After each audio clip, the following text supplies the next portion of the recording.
누가복음 2장 1절에서 7절까지 말씀입니다. 다 같이 하나님의 말씀을 받들어 읽겠습니다. 그때에 가이사 아구스도가 영을 내려 천하로 다 호적하라 하였으니 이 호적은 구레뇨가 수리아 총독이 되었을 때에 처음 한 것이라. 모든 사람이 호적하러 각각 고향으로 돌아가며 요셉도 다윗의 집 족속이므로 갈릴리 나사렛 동네에서 유대를 향하여 베들레헴이라 하는 다윗의 동네로 그 약혼한 마리아와 함께 호적하러 올라가니 마리아가 이미 잉태하였더라. 거기 있을 그때에 해산할 날이 차서 첫 아들을 낳아 강보로 싸서 구유에 누였으니 이는 여관에 있을 곳이 없음이로라. 아멘. 오늘부터 성탄절 전까지 4주간을 우리는 대림절 또는 대강절이라는 절기로 지키고 있습니다.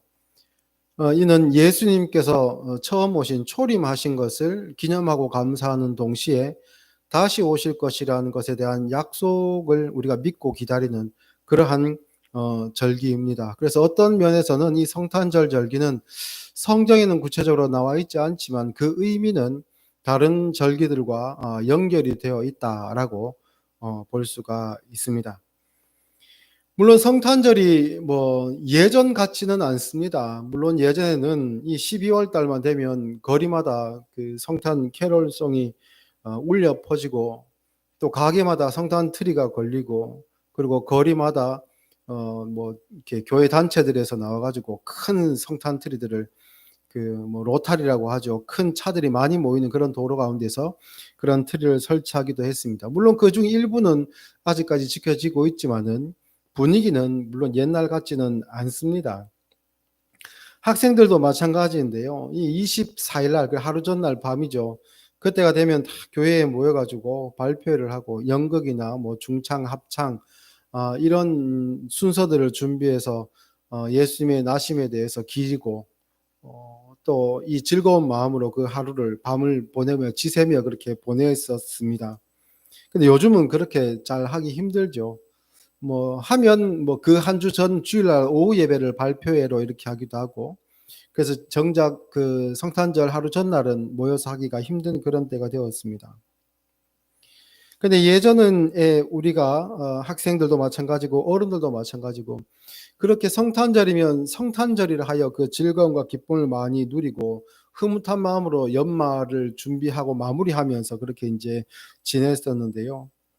그때는 아마 그 즐거운 마음들은 단순히 우리가 믿는 그 신앙의 내용들보다 조금 표면적인 것들, 그러니까 성탄절이라는 절기가 가지는 그 서양에서 넘어온 절기, 그들이 이제 그 연말에 이렇게 좀 분위기를 띄우는 그런 분위기들, 그리고 이 성탄절이 되면, 그래서 이때가 되면 그 많은 그 과자 회사들이 그때 호황을 누리는 그런 그 절기철이기도 했지요.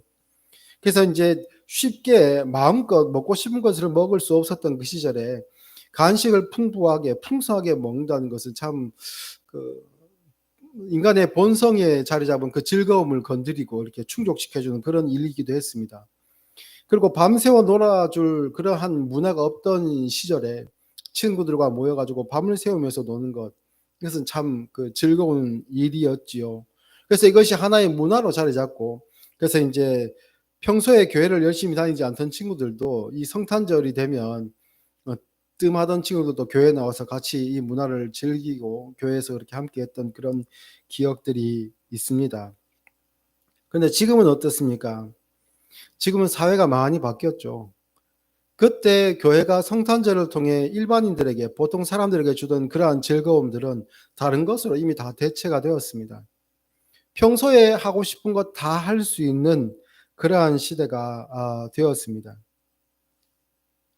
그러한 시점에서 사람들은 성탄절이 가지는 의미가 점점 퇴색하게 되었고, 그리고 이제 교회 안에 있는 사람이든 교회 밖에 있는 사람이든 정도의 차이가 있겠지만 성탄절을 생각하는 마음들이 조금씩 더 작아지게 되었습니다.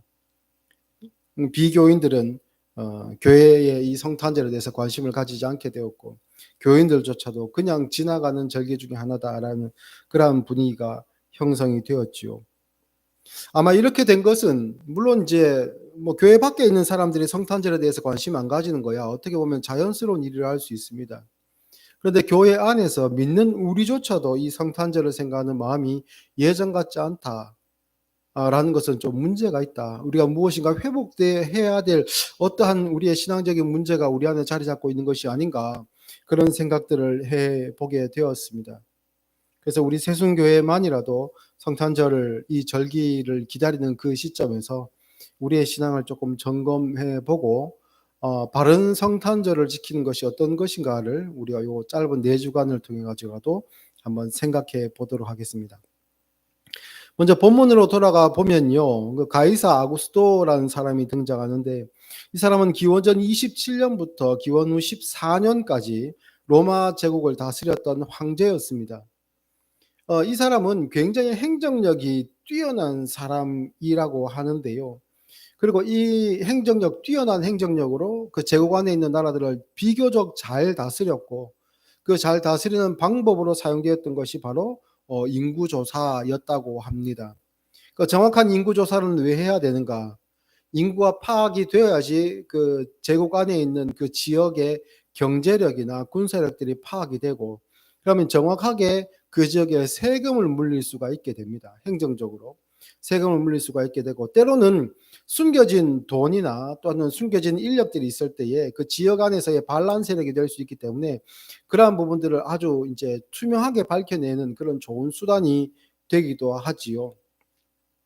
그래서 이 정책으로 인해서 예수님도 고향에서 호적하기 위해서 있던 곳을 떠나서 베들레헴으로 이동하게 되었습니다. 당시에 이 호적 하라는 그 명령은 총독에 의해서 내려졌는데 이것이 일시적으로 내려졌기 때문에 이제 이스라엘 안은 굉장히 혼잡해졌죠. 마치 명절에 우리나라 사람들이 고향을 찾아 대이동을 하는 것처럼 이렇게 혼잡한 때가 되었습니다. 지금이야 도로도 잘 나 있고 그리고 교통수단도 훌륭하기 때문에 그리 어려움을 겪지 않는데 예전에는 걸어서 다녔겠죠. 무거운 짐을 지고 이고 다니고 또는 나귀에 싣고 노새에 싣고 이렇게 이동을 했을 것입니다. 그래서 먼 길을 이동하는 것이 굉장히 어렵고 힘든 일이었고 또한 그 강도의 위험으로부터도 자기를 지켜야 했기 때문에 굉장히 그 마음 졸이는 그런 일이었습니다. 그래서 예수님 역시 부모님과 함께 어머니의 뱃속에서 이제 출산할 날이 가까웠을 그때에 부모님과 함께 이동하던 중에 숙박시설에 이르게 되었는데 충분히 예상할 수 있는 그런 상황이죠. 많은 사람이 이동하고 있기 때문에 이미 방이 다 가득 찼습니다. 아마 한 방에 들어갈 수 있는 사람들 뭐 다 넣었을 수 있겠죠. 뭐 한 가족 한 팀만 이렇게 한 방에 있어 넣었겠습니까? 예, 이슬을 피할 수 있으면 다 들어갔을 것입니다.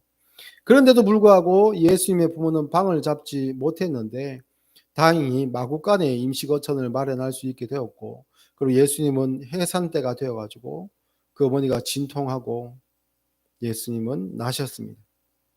그리고 아이를 누울 곳이 없어 가지고 강보에 싸서 말 구유에 이렇게 이제 예수님이 눕게 되셨죠. 하나님의 아들 예수님과 마구간의 구유라고 하면 이 둘이 매칭이 잘 안 됩니다. 그러한 장면을 우리가 상상해 보면 믿는 우리로서는 그 장면을 상상해 보면 애틋한 마음이 생기고 또 안타까운 마음도 생기고 만약 내가 그 현장에 있었다면 예수님의 가족을 모셔가지고 우리 집으로 가장 따뜻하고 안전한 곳으로 내가 모시고 얼마의 비용이 들더라도 내가 빚을 내서라도 예수님을 그 가족을 잘 모셨을 텐데라는 그런 안타까운 마음도 있는 그러한 장면입니다. 그런데요, 성경은 이 부분을 그리면서 겉으로 볼 때는 예수님이 오셨지만 세상은 예수님을 이렇게 대접했다. 라는 것으로 보이기도 하지만 사실은 이 모든 일은 하나님께서 주관하시고 계획하신 가운데 일어난 일이기 때문에 오히려 하나님께서 예수님을 그러한 자리로 보내셨다. 그리고 예수님 또한 스스로 그 길을 가셨다라고 보는 것이 옳습니다.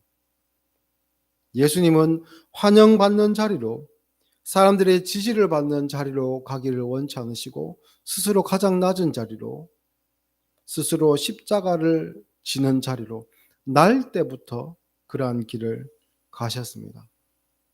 그런데 우리는 그러한 예수님의 나심과 그 모든 인생을 알고 있음에도 불구하고 예수님을 따름으로 말미암아 바라는 우리의 인생들은 어떤 것입니까? 마가복음 10장에는 세베대의 아들 야고보와 요한이 예수님께 나와가지고 인적 관계에 있다는 것을 내세워서 좋은 자리를 달라라고 청탁하는 장면이 나오죠. 이 장면을 보면서 다른 제자들이 분이 여깁니다. 아니, 우리는 예수님과 혈연 관계가 없기 때문에 이런 것을 청탁할 수 없는데 저 사람들은 예수님과 혈연 관계에 있다고 해서 부정한 청탁을 하고 있구나. 나도 예수님의 친척이었으면 이런 걸 할 건데 저들은 친척이라는 것을 이용해서 자기들만 유리한 고지를 점령하려고 한다. 이런 질투의 마음을 가졌습니다. 왜냐하면 예수님의 사역 말미로 갈수록 제자들에게 있어서 그들이 모였을 때 그 대화의 주제는 무엇이었냐면 예수님께서 왕이 되시는 그 나라에서 누가 예수님 다음 번째가 될 것인가? 그 나라의 2인자가 누가 될 것인가? 분명히 예수님이 왕이 되시면 그 제자인 우리들을 아주 중요한 요직에 앉히실 것인데 그 중에 더 높은 자리, 더 중요한 자리, 더 예수님 다음 바로 다음 두 번째 되는 자리에 설 사람 누가 될 것인가가 이 제자들의 대화의 주제였습니다. 그런 긴장감이 흐르는 중에 이 세베대의 아들 야고보와 요한이 예수님께 찾아와서 청탁을 했으니까 그들이 얼마나 질투가 났겠습니까? 그런 것을 아시고 예수님께서 제자들에게 말씀을 이렇게 하셨지요. 세상에서는 집권자들이 아랫사람들을 자기 임의대로 자기 마음대로 부리는 줄을 내가 안다. 그게 세상의 문화이고 가치인 것을 내가 안다. 그러나 내가 만드는 나라는 그렇지 않다. 내가 왕이 되는 나라는 그렇지 않은데 내가 만드는 나라는 으뜸이 되는 나라가 아니라 종이 되는 나라이다. 섬김을 받는 나라가 아니고 섬기는 나라이다. 그리고 나도 섬김을 받으러 온 것이 아니라 섬기러 왔다. 그리고 그 섬김은 많은 사람들을 위해서 내 목숨을 대속물로 내어주는 섬김이다. 라고 예수님께서 말씀을 하셨습니다. 마치 예수님께서 처음 나신 그 장면, 하나님의 아들로서 오신 예수님이시지만 세상의 왕으로 오신 예수님이시지만 구유에 누워 계신 예수님, 그 모습이 바로 이 말씀과 동일한 가치선상에 있는 것이지요. 그래서 우리는 더 본문을 주목해야 됩니다. 왜냐하면 우리에게도 역시 이러한 삶이 요구되고 있기 때문입니다. 많은 사람들이 신앙생활을 하는 목적이 무엇인가? 처음 교회를 나와서 내가 신앙을 가지기로 작정한 목적이 이유가 무엇인가라고 물어보면 물론 각자 조금씩 다른 이유가 있겠지만 자신에게 있는 어려운 문제들 또한 달성하고 싶은 것이 있어서 그것을 하나님께 의탁하면 하나님께 구하면 하나님께서 이것을 들어주시지 않을까라고 해서 처음 신앙생활 하신 분들이 많습니다. 질병이나 사업 실패나 여러 가지 어려움들, 가정 불안화 이런 일들을 통해서 처음 신앙생활을 시작하신 분들이 많습니다. 물론 초기에는 그렇게 할 수 있습니다. 하나님은 어떠한 방법을 동원해서라도 모든 것이 합력하여 선을 이루게 하시는 하나님께서는 우리를 구원으로 인도하실 때 각자 다른 모습으로 인도하십니다. 그러나 신앙생활 해 갈수록 하나님이 어떠한 분이신지 예수님이 하나님을 어떻게 삶 가운데 나타내 보여주셨는지를 우리로 하여금 보게 하시고 그래서 신앙의 시작의 목적은 각자 다른 그러한 목적이 있었을지라도 하나님께서 제시하는 목표점은 저곳에 있다라고 하나님은 가르쳐주고 계십니다. 그것은 바로 십자가이지요. 예수님의 나실 때 어땠습니까? 황제의 명예에 의해 이리저리 불려 다녀야만 했습니다. 그리고 이후에는 왕의 협박, 그 칼로 인해서 그 칼을 피하기 위해서 또한 피신하기도 했지요. 어떻게 하나님께서 세상의 권세자보다 약합니까? 어떻게 그의 행정명령 하나로 이리저리 불려 다녀야 되고 어떻게 세상의 왕의 칼이 두려워 피신하셔야 합니까? 그런데 예수님은 그렇게 하셨거든요. 그것이 세상적인 눈으로 보면 약해 보입니다. 실패한 것처럼 보이고 낙오자처럼 보일 수도 있습니다. 그리고 신앙이 없는 사람들, 하나님이 모르는 사람들은 그 길이 틀렸다라고 평가할 수도 있습니다. 그러나 우리는 아니지요. 빌립보서 2장에 보면 너희 안에 이 마음을 품으라 곧 그리스도 예수의 마음이니 그는 근본 하나님의 본체시나 하나님과 동등됨을 취할 것으로 여기지 아니하시고 오히려 자기를 비워 종의 형체를 가지사 사람들과 같이 되셨고, 여기서 사람은 어떤 존재들입니까? 저와 여러분들, 다른 말로 표현하면 죄인입니다. 하나님이시면서도 죄인과 같이 되셨다. 죄인과 같이 취급당하셨다. 죄인과 같이 죄로 인해 십자가에 달리셨다. 사람의 모양으로 나타나사 자기를 낮추시고 죽기까지 복종하셨으니 곧 십자가에 죽으심이라. 이러므로 하나님이 그를 지극히 높여 모든 이름 위에 뛰어난 이름을 주사 하늘에 있는 자들과 땅에 있는 자들과 땅 아래에 있는 자들로 모든 무릎을 예수의 이름에 꿇게 하시고 모든 입으로 예수 그리스도를 주라 시인하여 하나님 아버지께 영광을 돌리게 하셨느니라.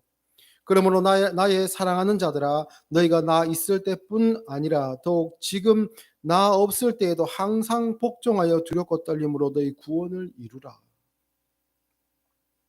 예수님이 섬김으로, 예수님이 낮아지심으로, 예수님이 희생 제물이 되심으로 하나님께서 그를 높이시고 하나님께서 그를 보증하셨다. 그러므로 너희들도 예수님과 같이 서로 섬겨라. 그리고 섬기는 것, 이 섬김은 좋은 말로 섬김이지만요, 노예들, 종들이 하는 일을 섬김이라고 이야기합니다. 종은 자기를 주장하지 않습니다. 주인을 위해 삽니다. 자신이 종귀 여김 받지 않아도 그 일로 인해 분노하지 않습니다. 쓰임을 따라 쓰여지면 거기에 족한 것이 바로 종들입니다. 예수님께서 자기 부인의 십자가의 길을 가심으로 하나님께서 그를 지극히 높여 모든 이름 위에 뛰어난 이름을 주셨으니 너희도 우리도 그 자리로 가자. 당장은 내려가는 것처럼 보이고 실패하는 것처럼 보이지만 그 자리가 가장 영광스러운 자리이다 라고 하고 계신 겁니다.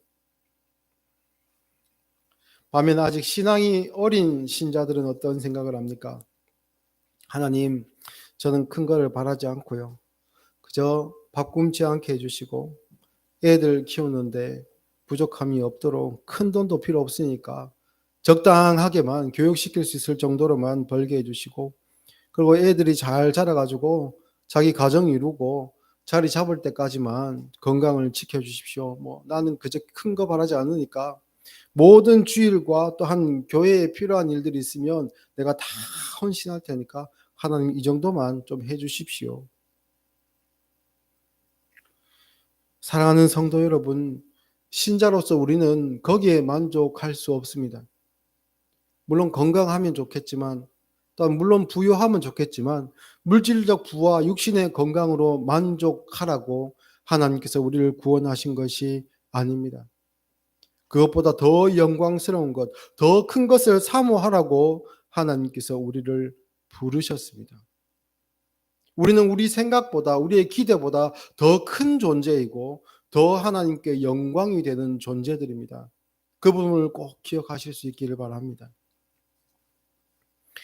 올해 초에 그 설 특집 다큐가 2부작으로 방송된 게 있는데요.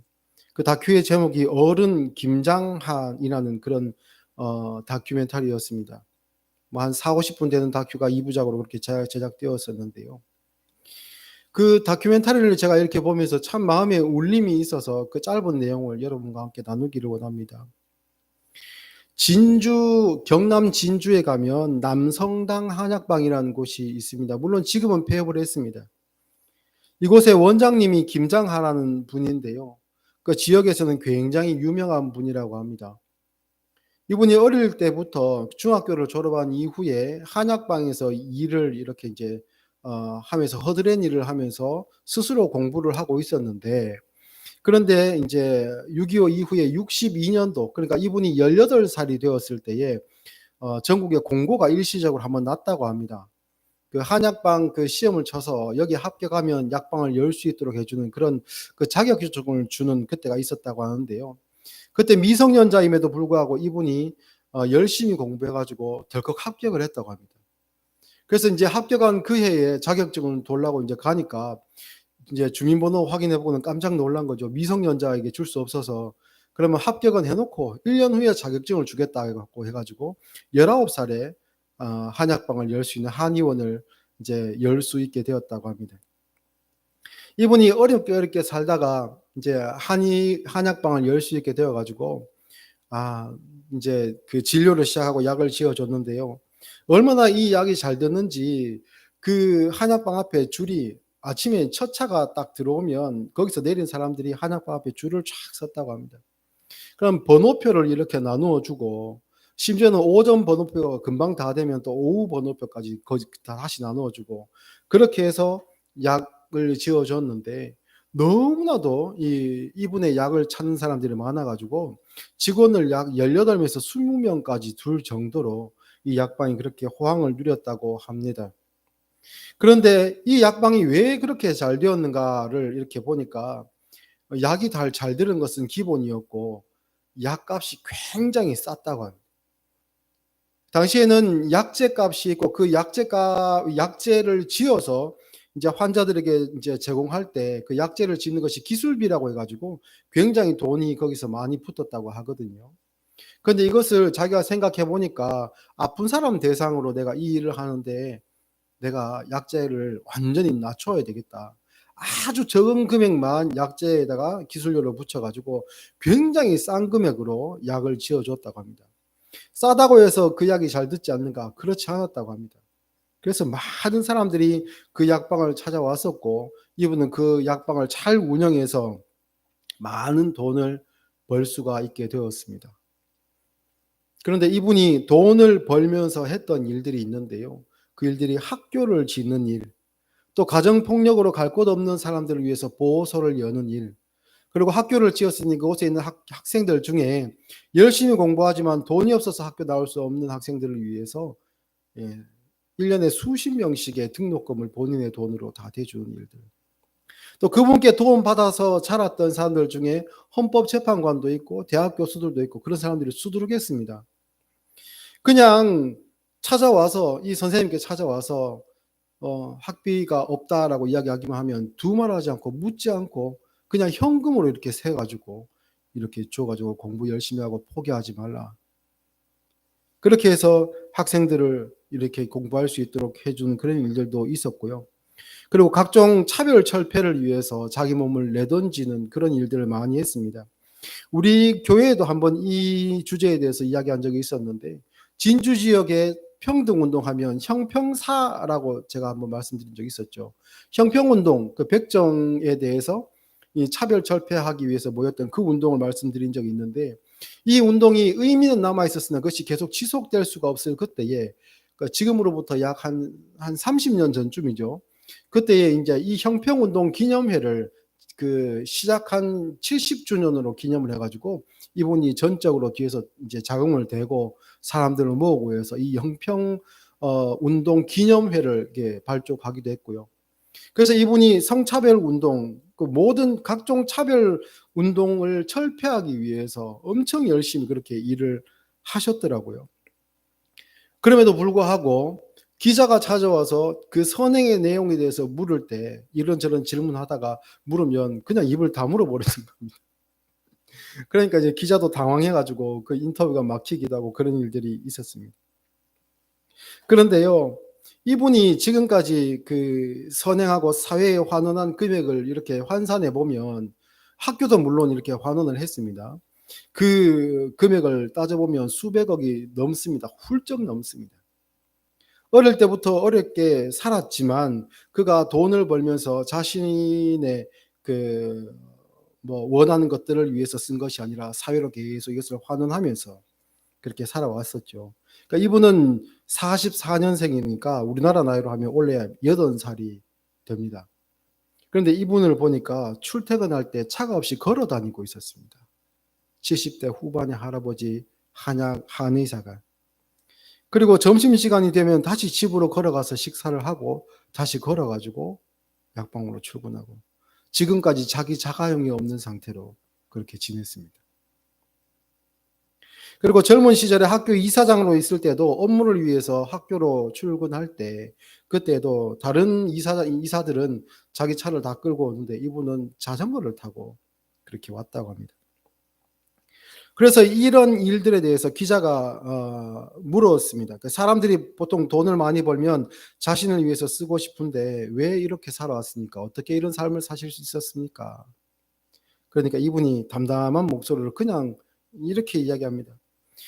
내가 돈을 벌었다면은 결국 아프고 괴로운 사람들을 상대로 돈을 벌었다. 다른 직업을 선택했더라면 내가 그 돈으로 호의호식 할 수 있었고 호화방탕한 생활을 할 수 있었을 것이다. 그러나 그 소중한 돈을 함부로 쓸 수 없어서 차곡차곡 모아서 사회에 환원하기 위해 지금 이 일을 시작한 것이다. 제가 다큐멘터리 짧은 인터뷰를 보면서 참 많은 생각을 했습니다. 나는 신앙인으로 태어났고 그리고 이제 신앙인의 길을 걷고 있고 목사로서의 삶을 지금까지 살아오고 있는데 어떤 목표와 가치를 나는 추구하고 있었는가?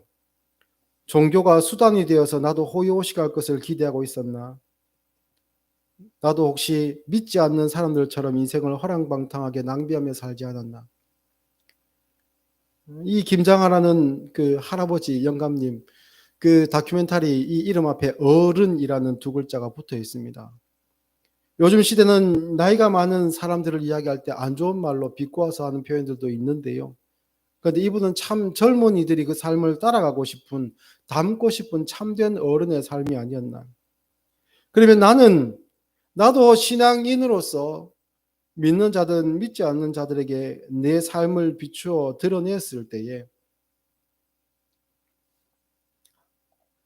그리스도께서 저러한 길을 가셨구나. 하나님의 자녀들은 저렇게 사는구나.